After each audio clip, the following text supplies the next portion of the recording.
একটা রিপোর্ট গুরুত্বপূর্ণ। দেখেন, অনেক খবর আস্তে আস্তে বেরোচ্ছে। আমরা আগে হয়তো ততটা টের পাইনি। এখন যেহেতু রাজনৈতিক পট পরিবর্তন হয়েছে, এখন অনেক খবরগুলো সামনে আসছে। গোপনে ২২০০ কোটি টাকার নজরদারি সরঞ্জাম কিনেছিল আওয়ামী লীগ সরকার। মানে কেনা কাটা এবং কতগুলো জিনিস হচ্ছে মানুষের বিরুদ্ধে কতভাবে ব্যবহার করা যায়, সব প্রযুক্তি, সব টেকনিক, এটা হলো শেখ হাসিনার আমলে হয়েছে। বাংলাদেশের ইতিহাসে আর কখনো আমি জানি না শেখ হাসিনা মানুষের বিরুদ্ধে প্রাণঘাতী অস্ত্র, নজরদারি যন্ত্রপাতি কেনাকাটা এরকম কখনো হবে কিনা জানি না। তবে এটা ৫৩ বছরের ইতিহাসে কখনো হয়নি। মানে শেখ হাসিনা যা যা করছে। এবং দেখেন, ওই সময় এমন অবস্থা, আপনি হোয়াটসঅ্যাপে কথা বলতে ভয় পাইতেন। এমনি তো মোবাইল ফোনে তো কথা বলাটাই একটা ভয়ঙ্কর একটা মানে ভয় লাগতো, কারণ আড়ি পাততো, সেগুলো আবার সামনে প্রচার করতো। হোয়াটসঅ্যাপ বলেন, টেলিগ্রাম বলেন, মেসেঞ্জার বলেন, কোনো কিছুই মানে নিরাপদ ছিল না। পরিস্থিতি এমনটা ছিল। মনে আছে, আপনি আমি বা যে কেউ নাগরিকরা কথা বলতে পারতো সরকারের বিরুদ্ধে, অনেক বুদ্ধি খাটায় অথবা ঝুঁকি নিয়ে কথা বলতো। এবং অনেকে কথা বলতে যে বিপদের মধ্যে পড়ছে, তার ভুরি ভুরি উদাহরণ আছে।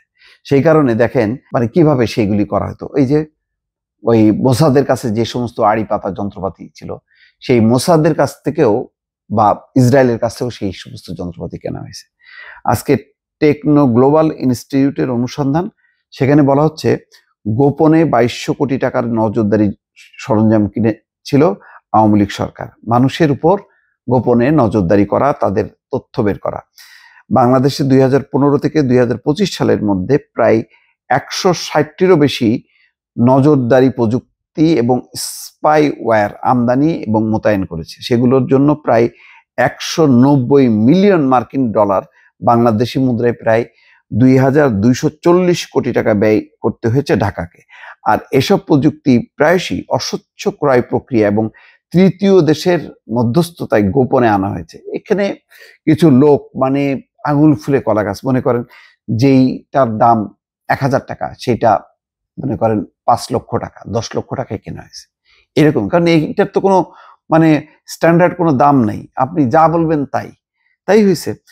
টেকনো গ্লোবাল ইনস্টিটিউটের সাম্প্রতিক এক অনুসন্ধানী প্রতিবেদনে এই তথ্য উঠে এসছে। তবে আসল সংখ্যা এবং ব্যবহৃত প্রযুক্তির পরিমাণ আরো বেশি হতে পারে বলে উল্লেখ করা হয়েছে প্রতিবেদনটিতে। মানুষের জীবনের কোনো নিরাপত্তা ছিল না। মানুষের যে একটা ভয়ার্ত পরিবেশ, সেই পরিবেশটা কিন্তু এখনো অনেকে কাটাতে পারেনি। এখনো কিন্তু কেউ হোয়াটসঅ্যাপে কথা বলতে দ্বিধা করে, এই কারণে যে ওই যে তার মাথার মধ্যে এখনো আছে যে বোধহয় এই কথা রেকর্ড হয়ে যাচ্ছে, বোধহয় ফাঁস হয়ে যাবে, এবং প্রচুর অডিও ক্লিপ তখন ফাঁস হচ্ছে, এবং এটা সরকারিভাবে।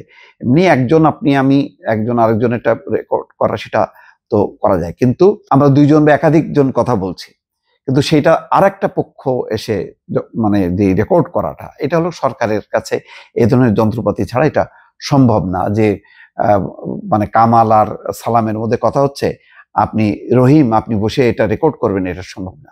কিন্তু শেখ হাসিনার আমলে হয়েছে একাধিক ঘটনা, এবং এই সমস্ত যত টার্গেটেড পিপল, তার হলো প্রতিপক্ষ, যারা তার নিরাপত্তা বিঘ্নিত করতে পারে অথবা তার রাজনীতির বিরোধিতা করতে পারে, এই সমস্ত গুলোকে টার্গেট করে করে করা হয়েছে। দর্শক, ভালো থাকবেন। আল্লাহ হাফেজ।